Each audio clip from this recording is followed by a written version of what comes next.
Vanakkam, Shri Gurubhyo Namaha, Jai Hind. Yes, we are here again to have a discussion on Azadi Ka Amrit Mahotsav, 75 years of Indian independence. Friends, we have been seeing the lives of several unsung heroes. Heroes who have participated in the freedom struggle of the country. Heroes who had laid down everything they had, including their lives, for the sake of the nation. And today, we are here again to see the lives of some more of these people. And whom shall we see today? We are to look at the life of a great woman, a woman who was hailed the grand old lady of the Indian independence movement. Most of you would have guessed as to whom I am referring to. Yes, it is Aruna Asaf Ali. Aruna Asaf Ali was born on the 16th of July 1909 and passed away on the 29th of July 1996. And this is Aruna Asaf Ali. For those of you who are familiar with her picture, you would recognize that determination and grit in her eyes. Aruna was born as Aruna Ganguli in a Bengali family in the town KALKA.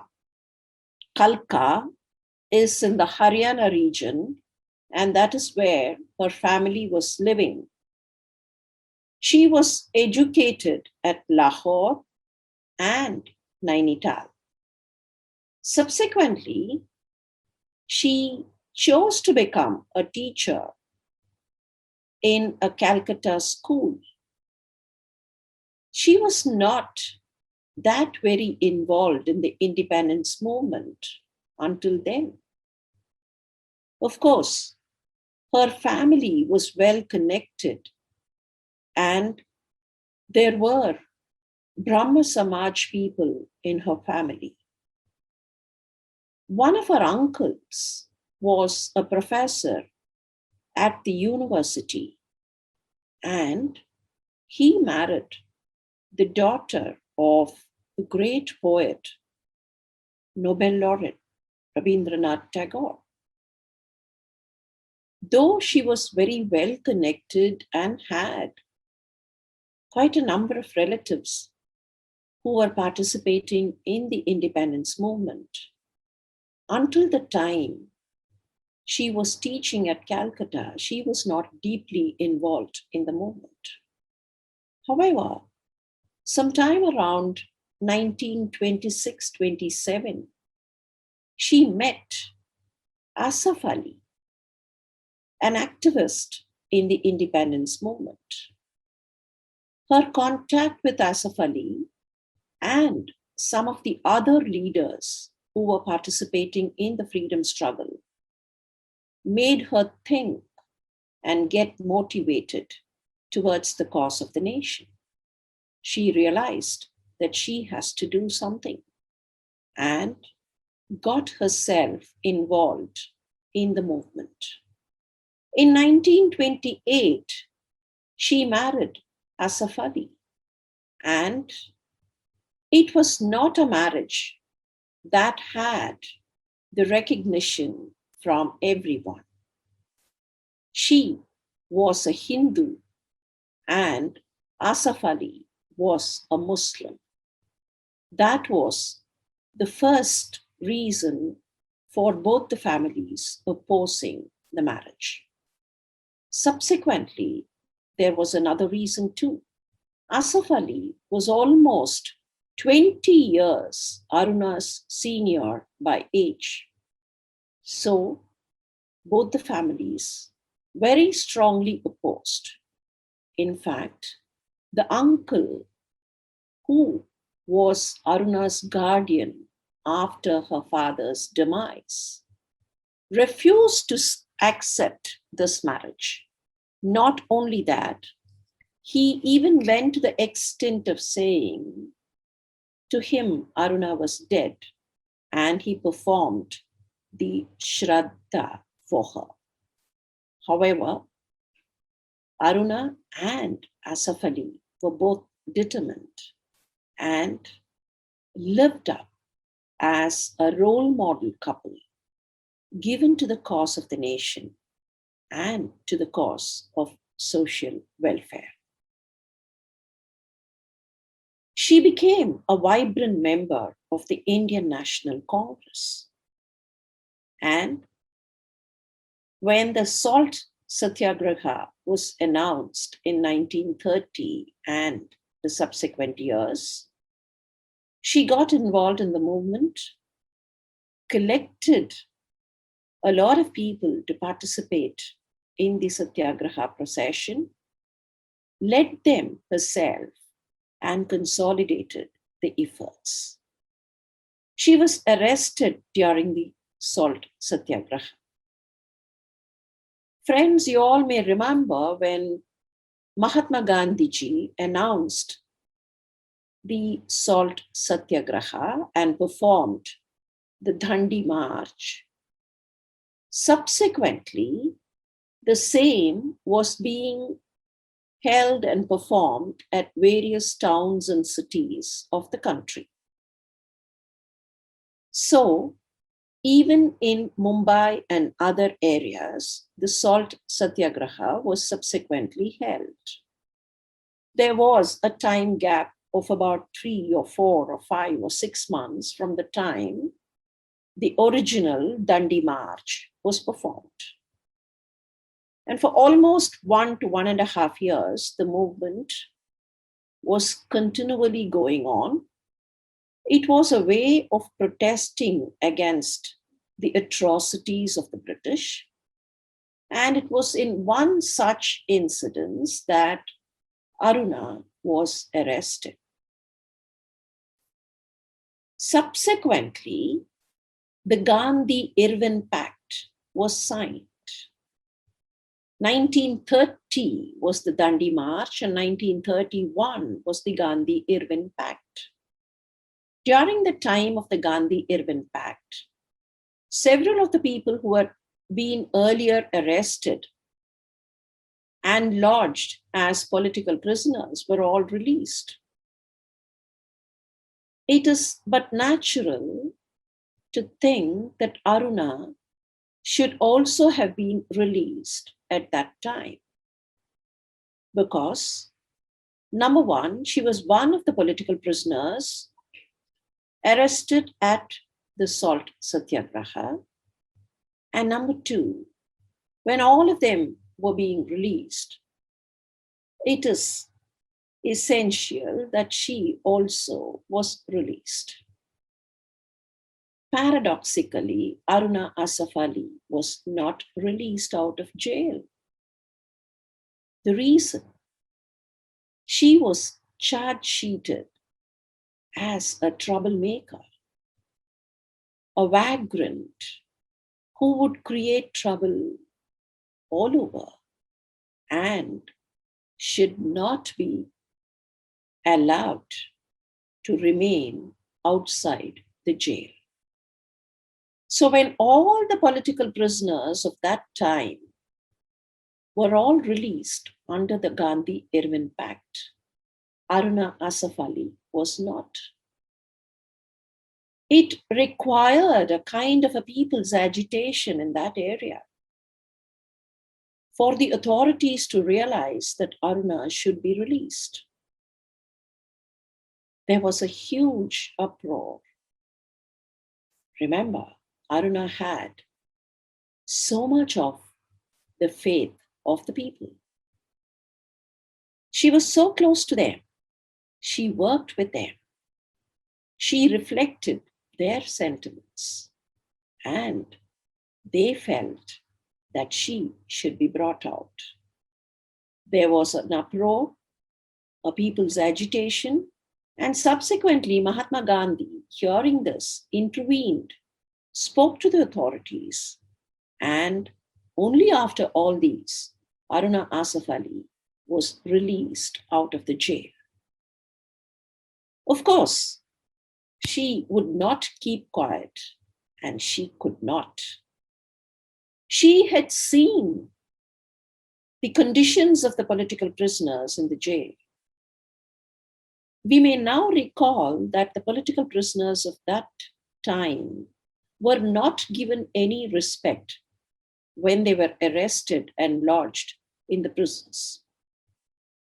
To remind ourselves, let us get to the fact.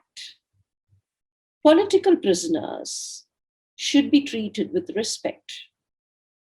They have been arrested because of their participation to the particular cause, and they would only be lodged in the prisons not under rigorous imprisonment but under simple imprisonment, and would not be made to do laborious work.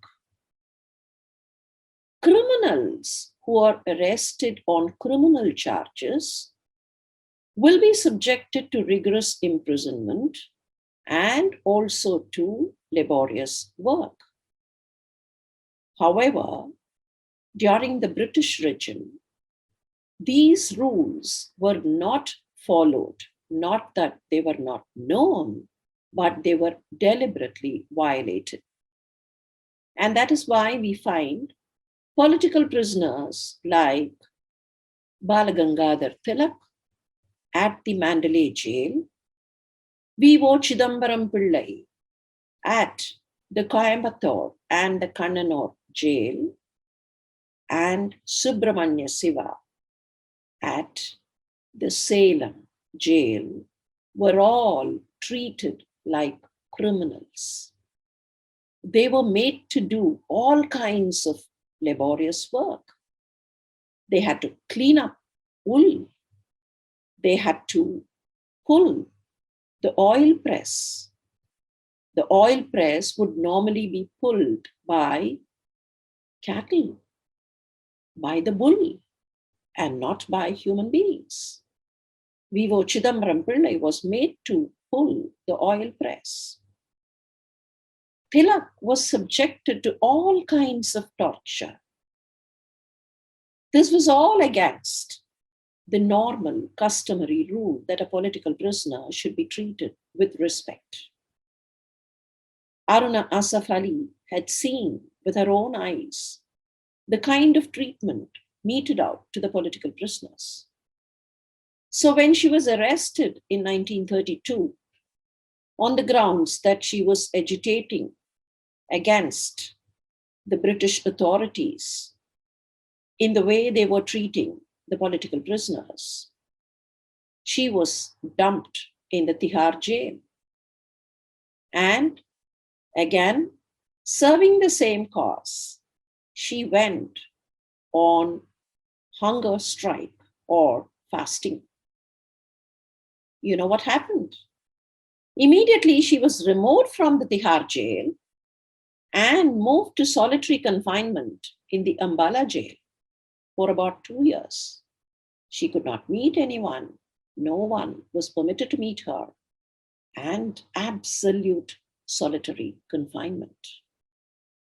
On one side, she suffered, but on the other, her agitation and her voice made the authorities think about the conditions meted out to the political prisoners, and there was subsequently considerable improvement in the way they were treated.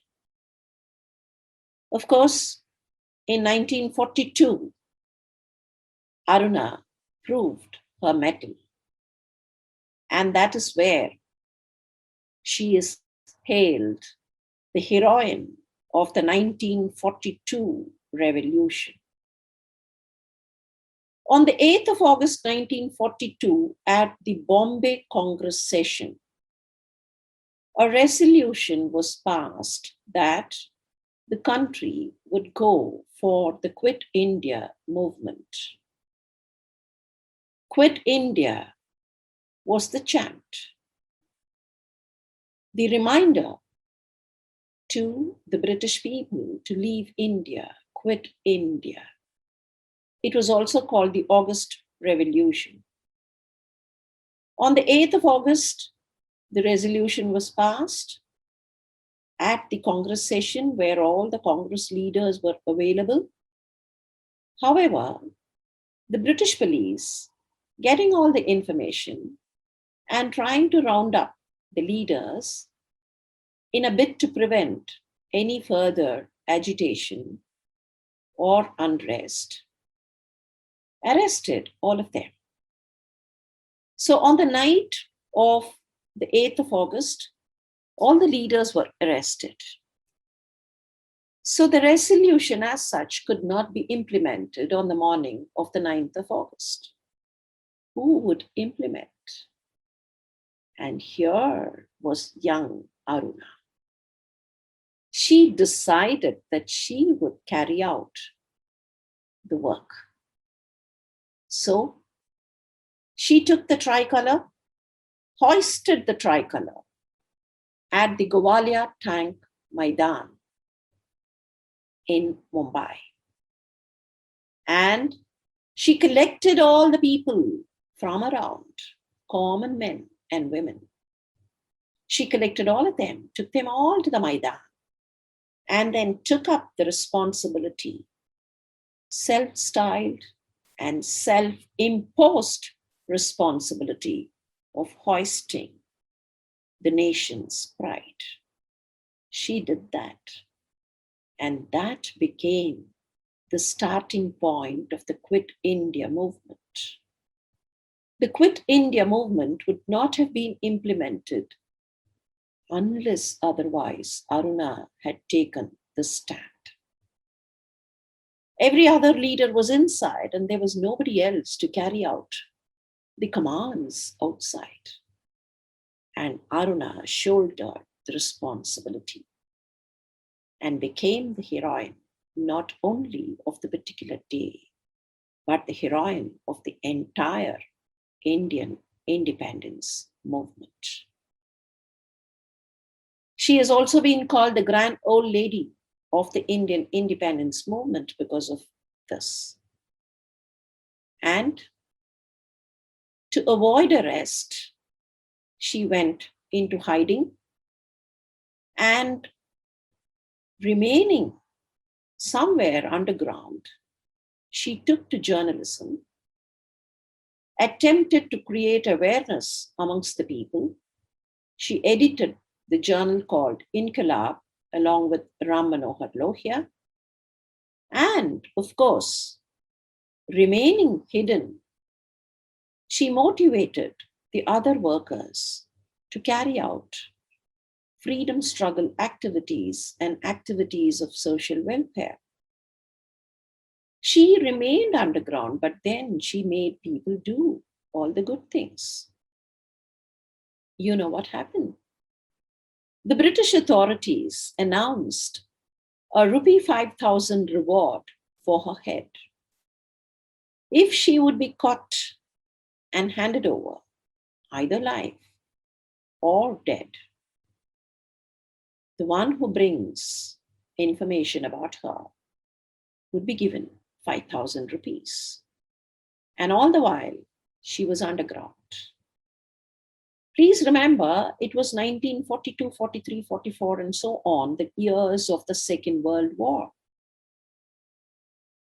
Meanwhile, as the tides of the Second World War turned this way and that way, the leaders who had been arrested earlier on the declaration of the Quit India movement had all been released. But the arrest warrant with the rupee 5,000 reward against Aruna Asaf Ali was not withdrawn. At one point of time, Mahatma Gandhi ji even wrote a letter to her asking her to come out. She was at that time seriously sick, ailing, and was admitted in a hospital, of course, still in hiding. Later on, people knew as to where she was, but at that point of time, it was not known to the outside world, not known to the British authorities as to where she was. Some of the Congress leaders knew as to where she was. Gandhiji's letter reached her. The letter said, Aruna, why don't you surrender? You come out and surrender. Your objective is almost fulfilled. Your objective on that day of hoisting the tricolour was that we should continue with the Quit India resolution. Your objective was to make the authorities understand the demand for Swaraj. Now things are becoming different. There are talks between the British authorities and the Indian men regarding independence. So why don't you come out and surrender? And probably utilize that 5,000 rupees reward for some welfare activity. However, there were more changes, and Aruna Asaf Ali surfaced out only when the warrant was withdrawn in 1946. From 1942 to 1946, as a single lady, she was in hiding. Imagine what amount of determination, what amount of grit, courage, and perseverance. She was not keeping quiet all the 4 years. She was, of course, doing what she wanted to do. She was editing newspapers. She was creating awareness. She was consolidating on the efforts of the people. However, with all respect to Mahatma Gandhi ji, she preserved that handwritten letter she had received from him. For a long time, or even until she was alive, the letter was framed and hung on a prominent wall in her house. And later, after coming out in 1946, 1947 was Indian independence. And after that, she got involved in socialism. And then, of course, she went into communism. But all the while, she was involved in activities related to women's welfare. She was writing, editing, involved in journalism. However, she stayed a little away from active politics. Aruna Asaf Ali, as she had been hailed as the grand old lady, is a grand name in the freedom struggle of India. And that is Aruna Asaf Ali.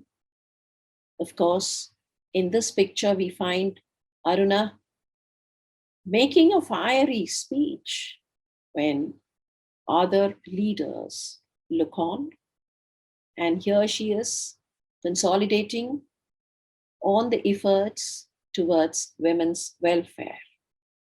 And the Indian stamp released in 1998 on Aruna Asaf Ali. You could see there is an illustration that shows where she holds the national tricolour and leads a procession, the procession that she led on the 9th of August, 1942 at Mumbai. From Aruna Asaf Ali, let's now move to another figure of Indian history, Batukeshwar Dutt. Bhatukeshwar Dutt was born on the 18th of November 1910. And this is the picture of Bhatukeshwar Dutt. He was born in Bengal and educated at Kanpur. While at Kanpur, he came in contact with Bhagat Singh sometime in 1924. Bhatukeshwar got involved in the revolutionary activities that were being carried out by Bhagat Singh and his friends and developed a deep interest in the Hindustan Socialist Republic Association. Friends, we've seen the HSA and the HSRA earlier. Hindustan Republican Association, Hindustan Socialist Association, Hindustan Socialist Republican Association. These were not separate associations, but outfits which were created by the youth of the country, established by the youth, and outfits which were working towards the cause of the nation, involved in several revolutionary activities in the local areas. Subsequently, these smaller groups were all merged into one HSRA. Bhatukeshwar Dutt's freedom sentiments were kindled by his contacts with Bhagat Singh and Chandrasekhar Azad and the like. Now, these were young leaders who were motivating the people around and giving appropriate information about what was happening in the country as to how the British authorities were ill-treating the common masses. Bhatukeshwar also got involved in these activities, much interested in HSRA, and worked along with Bhagat Singh and the rest of them. At this point, let us remind ourselves that Bhagat Singh and the other youth leaders, on one side, wanted to revenge the death of Lala Lajpat Rai, and on the other, they wanted to attract the attention of the British authorities. So one way of attracting the attention of the British authorities was to create some kind of an agitation or, make some activity wherein everybody turns around and looks at it. So one such was the plan to blast a bomb at the Central Legislative Assembly at Delhi. So on the 8th of April 1929, they planned that they would do this. Initially, it was Bhatukeshwar Dutt and probably Sukhdev who were to go and blast the bombs. But later on, HSRA decided that it would be Bhagat Singh and Bhatukeshwar Dutt. So both Singh and Dutt went to the visitors' gallery, seated themselves at the gallery, and from there threw the bombs. Remember, the bombs did not harm anyone. They were not made of that kind of a stuff. They were to create noise and bring out a lot of smoke so that people would turn around and look. And it was on this particular day that at the Central Legislative Assembly, Vital Das Patel was making a fiery speech about the condition, the plight of the Indians. He was trying to get the British attention on the conditions of the Indian masses. Vital Das Bhai Patel was the brother of Sardar Vallabhbhai Patel. So on the April 8th, the two of them threw the bombs. The entire area got filled with smoke. They also gave out their cry, Inkilab Zindabad. There was absolutely no major trouble. There was a lot of smoke. And, when the bombs were blast, there were also pamphlets thrown. These pamphlets claimed to be written by the Hindustan Socialist Republic Association. And there were some wordings which said that there was a connection between this particular incident and the death of Lala Lajpat Rai.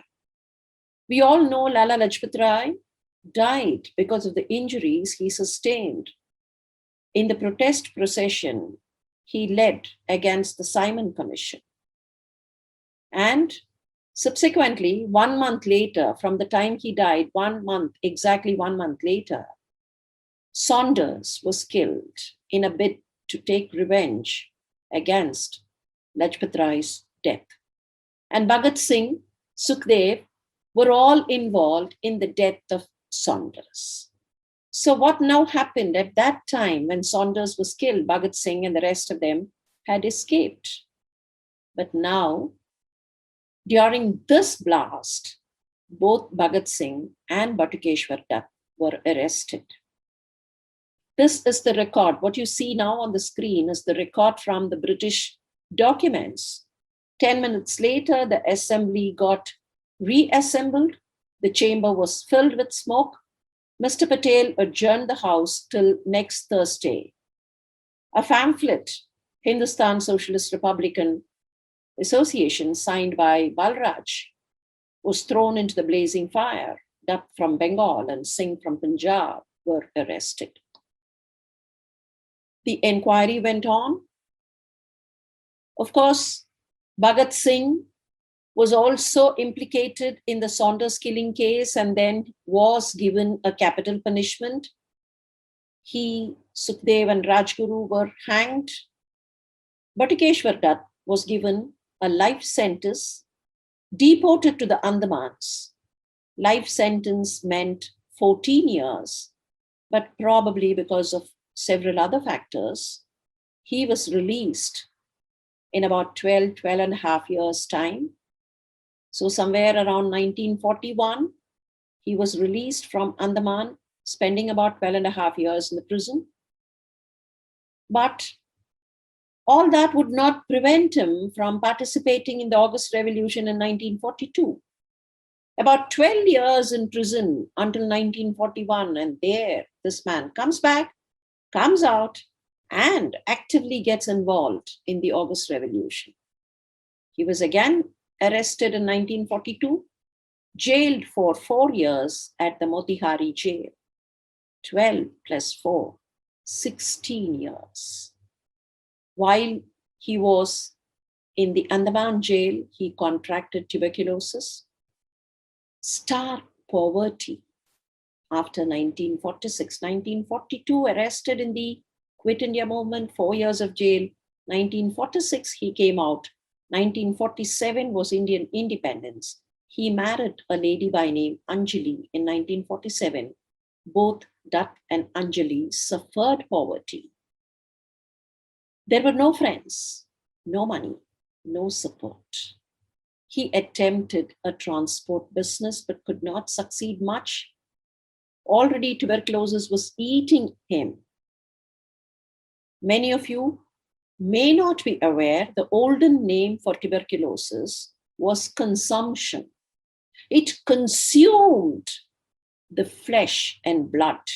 So it was called consumption, and there was no appropriate treatment in those days, no appropriate anti-tuberculous drugs, then not very inexpensive treatment. It was all costly, and Batukeshwar could not afford. He had absolutely no support at all, and he died a poor and a left down man. Friends, it is for us to remember the sacrifices made by these people who had given everything. We saw Aruna Asaf Ali when Aruna was in hiding. All her property was confiscated. She belonged to an affluent family, but all her property was confiscated and sold out. Nothing was given back to her. Similarly, Dutt died a poverty-struck man. The society did not bother to care for them much. But today, when we celebrate the Azadi Ka Amrit Mahotsav, don't you think it's our ardent duty to think about these people, respect them. And as a mark of respect, what can we do? What can we do to them? We cannot go back and bring them now, but we can remember to contribute to the cause of the nation. That probably will be the best homage that you and me can do to Aruna Asaf Ali and to Bhatukeshwar Dutt. Friends, we have seen two great personalities. Before we move to the other personality of the day, let us spend a few minutes on a very important event that happened in the month of July. We are now in July and we are about to move into the Independence Day celebrations in the month of August. But once it is the month of July, we also will have to remember a mutiny which happened in 1806, and that is the Vellore Mutiny. We all have heard of the 1857 Sepoy Mutiny or the First War of Indian Independence. It was in 1857 that there was a big uprising called the Indian Rebellion or the Indian Revolution. While the British preferred to call it the Sepoy Mutiny, Vinayak Damodar Savarkar preferred to call it the First War of Indian Independence. True, it was the War of Indian Independence. But about 51 years before this 1857 uprising was another uprising in that small little town called Vellore in the state of Tamil Nadu, or the erstwhile Madras Presidency. What happened at Vellore? Vellore has a fort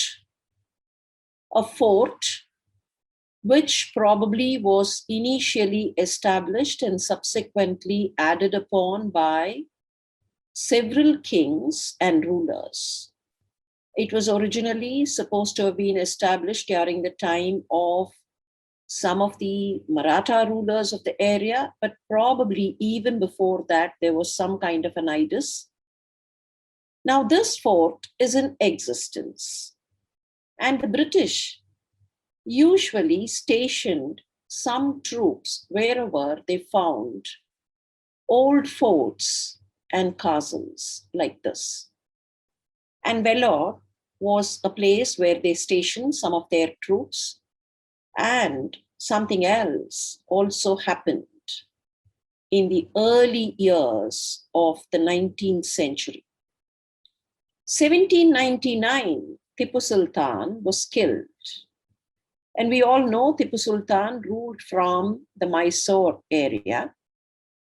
The family members of Tipu Sultan were all kept near the Vellore fort. In other words, the British were clever enough to make them all pensioners, paid pension for their subsistence, and kept them all locked up in a kind of a palatial building, in which was also the fort area. Some of the descendants, especially two sons of Tipu Sultan, were kept as hostages inside the Vellore fort. There were loyalists to the family, Tipu Sultan's family. So those loyalists who were outside were trying to help the family and were trying to get these descendants out so that the original Mysore rule could be re-established.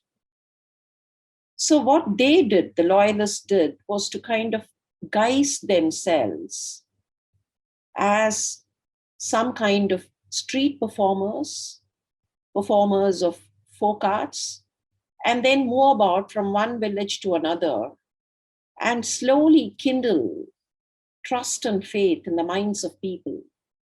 Sing songs about Tipu, sing songs about nationalism, and kind of, motivate and tell them all, like, don't lose faith, we can get back those descendants and get the rule re-established.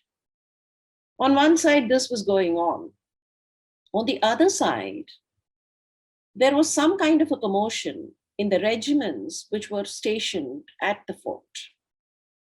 It is said that there were about 4 battalions, 4 different groups which were stationed there. But then in these battalions were the sepoys who belonged to India, Indians. Hindu and Muslim sepoys were inside. They were made to do whatever their commandant wanted them to do. In other words, they were kind of in the service of the British troops. But there was some kind of a resentment in their minds that they were serving the British, but then in the bargain were also kind of going against their own people.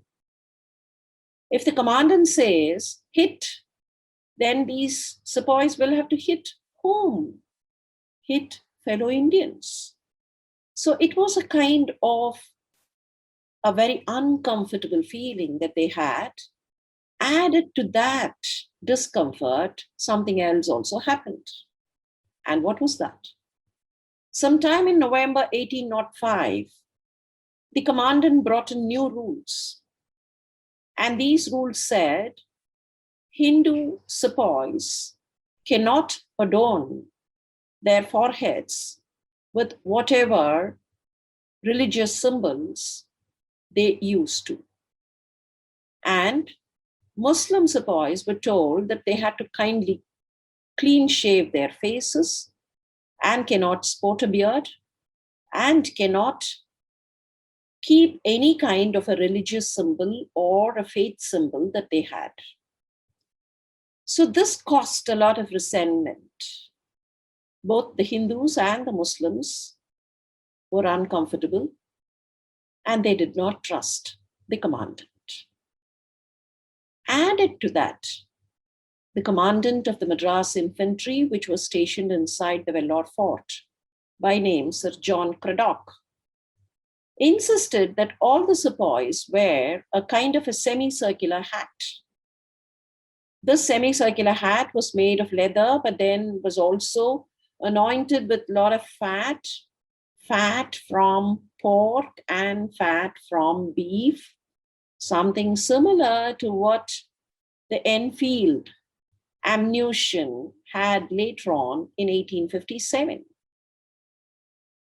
Both the Hindu and the Muslim sepoys were uncomfortable sporting these hats. They refused, but then Cradock would not listen to them, and Cradock gave them severe punishment.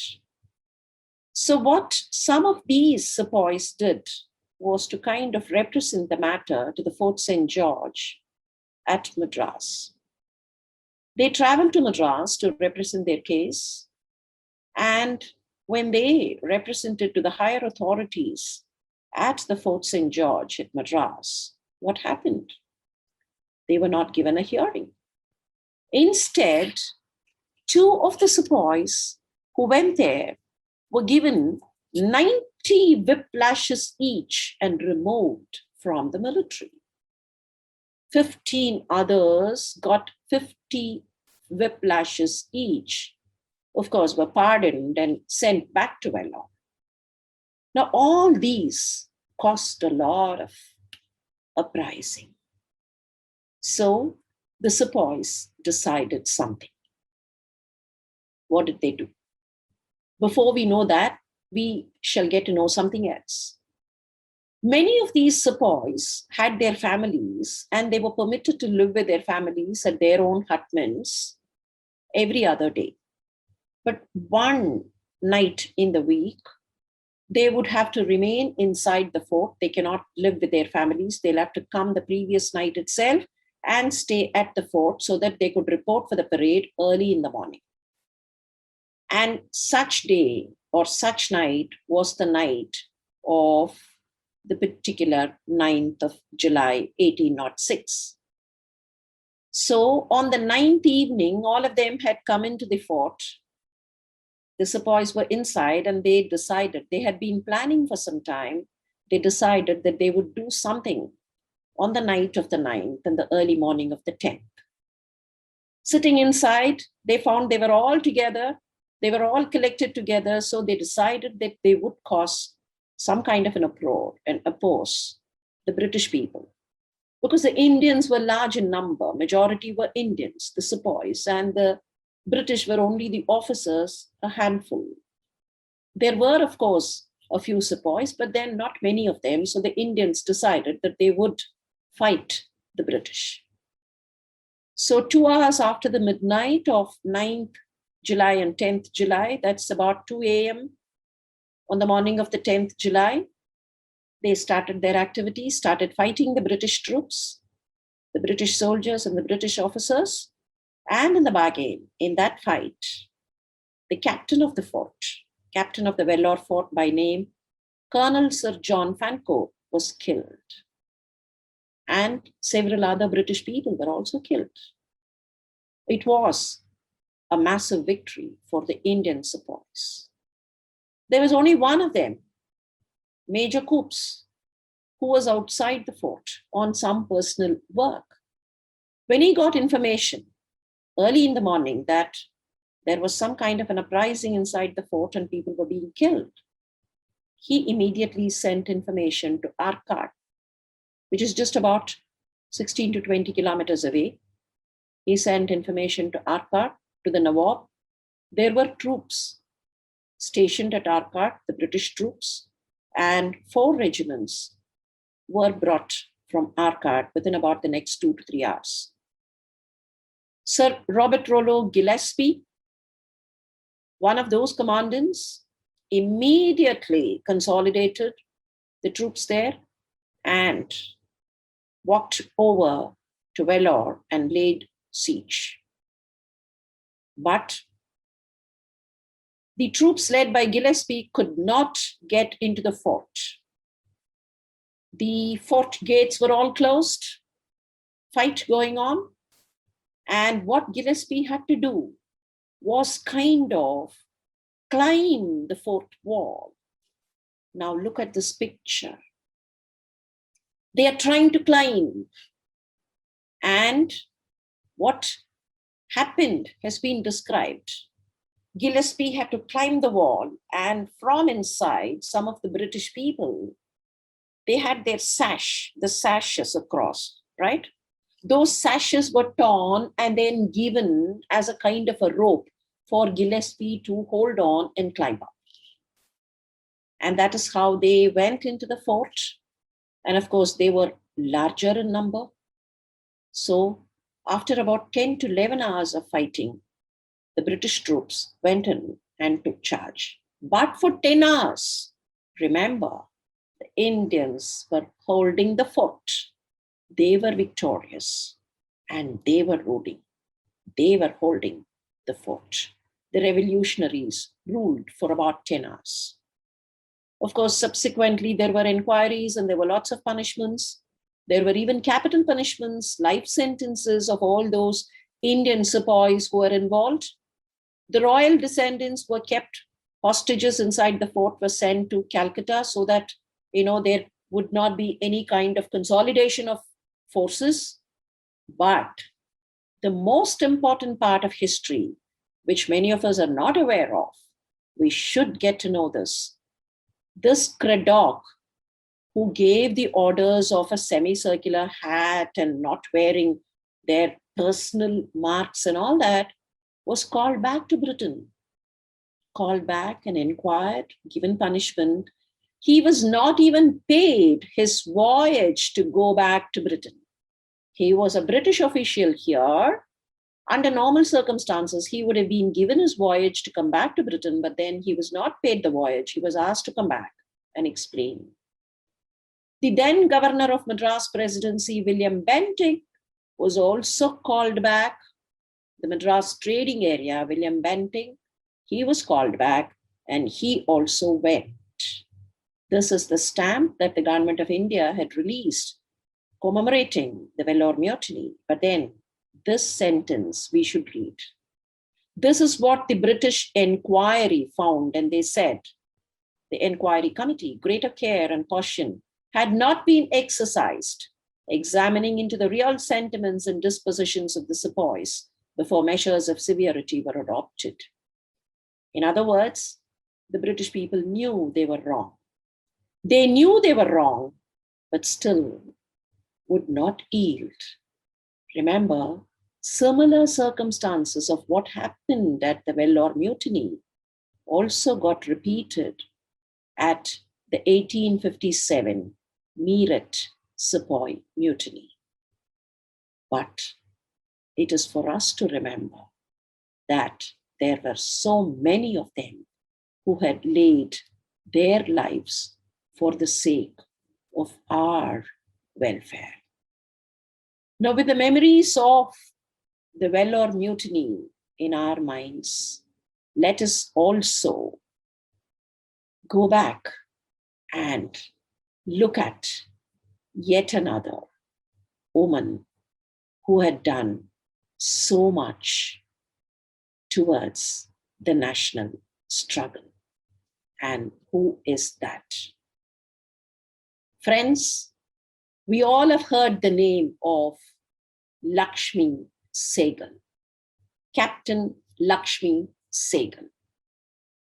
Lakshmi was born on the 24th of October 1914, and here is a picture of Lakshmi Sehgal or Lakshmi Swaminathan. She was the woman warrior who participated in the Indian National Army. She was the Minister for Women's Welfare in the parallel Azad Hind government run by Netaji Subhas Chandra Bose. Her father, Swaminathan, was a famous advocate practicing at the Madras High Court. Her mother, Amu Swaminathan, was an independence activist and, of course, a member of the Constituent Assembly of India later on. Lakshmi Swaminathan was the sister of Mrinalini Sarabhai. Lakshmi was born at Madras, educated at the Queen Mary's College, Madras, and subsequently did her medicine, MBBS, at the Madras Medical College. She later qualified in obstetrics and gynecology, worked at the Gosha Hospital or the Kasturba Gandhi Hospital at Triplicane in Madras. After a kind of a mental sorrow because of some failed talks about a marriage, she went to Singapore. And it was at Singapore that she met Netaji Subhas Chandra Bose, young Lakshmi, as you could see. Lakshmi went to Singapore sometime in 1942. And in 1943, Netaji also landed at Singapore. 1942 was the time of the Second World War. On one side, the Japanese were fighting the British, but were also losing. And the Japanese had caught hold of some of Indian sepoys who were part of the British regiments and had made them political prisoners of war. They were all there in Burma and Singapore. It was also the same time that the Indian National Army, which was started by Rash Bihari Bose and handed to Netaji Subhas Chandra Bose, was trying to consolidate, join up with the Japanese forces and fight the British, wanting Indian independence. So there was a kind of a confused situation where, because of the Second World War, there were lots of discrepancies. It was at this time that Netaji landed at Singapore and wanted to start a women's regiment in the Indian National Army, because their plan was to fight the British, come along with the Japanese troops, enter into Burma and get into India and fight the British. So in 1943, when Netaji floated the idea of a women's regiment, Lakshmi was motivated. In fact, Lakshmi was given the charge of consolidating the women force. She did so beautifully well, brilliantly. And The regiment which came up became the Rani of Jhansi Regiment, and Lakshmi was made the captain of the regiment. And in this photograph, you find Netaji accepting the Guard of Honor of the Jhansi Rani Regiment of the INA with Lakshmi Swaminathan walking alongside. And here is another photograph where you find the leaders of the Indian National Army with Netaji standing right at the center, with Shahnawaz Khan, Prem Kumar Sehgal, G.S. Dillon, all of them standing at the rear row, and Lakshmi Bai Swaminathan standing next to Netaji Bose. In 1944, the entire regiment was consolidated and ready to fight. And by December 1944, the regiment entered into Burma. They were planning to get into Imphal, but the tide changed because of the changes in the Second World War. We should remember by 1944, the Japan forces were coming down. They were on their downslide. So they could not proceed further. And by December 1945, Captain Lakshmi Bai Swaminathan, as the captain of the Rani of Jhansi Regiment of the Indian National Army, was arrested by the British police. She was kept at Burma itself and brought to India only by March 1946. By then, talks regarding Indian independence had commenced. And so, when the other lieutenants of the Indian National Army were all court-martialed at the Red Fort, Lakshmi was also there, and subsequently, of course, with Mahatma Gandhi, Pandit Nehru, C.R. Das, and so many of them intervening, the lieutenants of the Indian National Army, though they were originally against the British troops because of their alignment with the Japanese forces, were acquitted and were let out. So Lakshmi was also let out. And after 1946, 1947 independence came. Lakshmi married Prem Kumar Sehgal, who was one of those lieutenants of the Indian National Army. And that is a picture of Prem Kumar Sehgal. And both of them settled in the city of Kanpur. Lakshmi Bai Swaminathan Sehgal continued her medical practice. During the partition, after the 1947 independence, there was also partition, right? During the partition, there were lots of them, refugees coming into Indian territory. And Lakshmi provided a lot of relief, both social and medical relief, to all those repatriates. We do remember Lakshmi Bai Swaminathan's yeoman services during the independence struggle as that first woman who led the Jhansi Rani Regiment of the Indian National Army. Friends, all these names are names which should motivate us. We probably may not be able to fight the Indian National Army's troops today, or become part of the troops today, or become part of the Indian National Army today, but then we do have our own avenues wherein we can perform towards the cause of the nation. Let us remember the sacrifices made by all these people, how much they have lost, how many things have they sacrificed, and all for the welfare of people like you and me who enjoy the fruits of freedom. As we celebrate the Azadi Ka Amrit Mahotsav, let us remember them, salute them, and follow their footsteps in the cause of the nation. Jai Hind.